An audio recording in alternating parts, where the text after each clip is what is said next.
নবনির্বাচিত তৃণমূল কংগ্রেসের জেলা সভাপতি আপনার নাম ঘোষণা হয়েছে। বহু শুধু পিংলা নয়, গোটা পশ্চিম মেদিনীপুরের মানুষ ছুটে আসছে, কি বলবেন?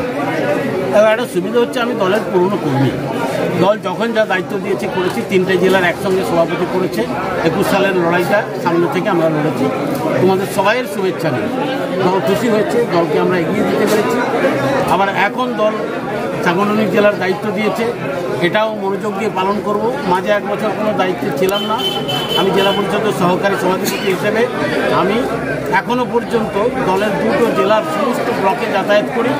প্রায় কর্মসূচিগুলোতে আমি অ্যাটেন্ড করি।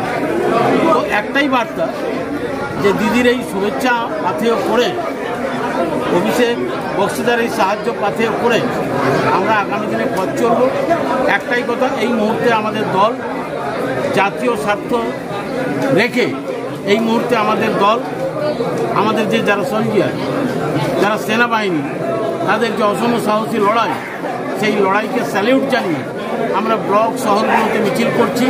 আমিও কয়েকখানা ব্লক শহরের মিছিল অ্যাটেন্ড করছি। সবাইয়ের কাছে শুধু বলবো, এক হয়ে চলুন, একত্রিত হয়ে চলুন। যারা দলে বিভেদ আনবেন, দল তাদের ক্ষমা করবে না। কারণ 26 সালকে সামনে রেখে আমরা আগামী দিনের লড়াইটা সেইভাবে সাজাতে চাচ্ছি। আমি আজ থেকেই মাঠে নেমেছি এবং প্রত্যেক দিন দেখছো, কালকে সন্ধ্যে থেকে হাজার হাজার কর্মী আসতে শুরু করেছে। কালকে রাত 11টা পর্যন্ত সারা জেলার বিভিন্ন প্রান্তে, আজকেও সারা জেলার বিভিন্ন প্রান্তে সকাল 8টা থেকে এই পর্যন্ত, এখন 11:30 বাজে, হাজার হাজার কর্মী তোমরা দেখতে পাচ্ছ। রাস্তা জ্যাম হয়ে গেছে একটু সমস্ত গাড়িগুলোর ভিড়ে। তো আমি সবাইকে ধন্যবাদ জানাচ্ছি। আসুন সবাই একসাথে কাজ করব।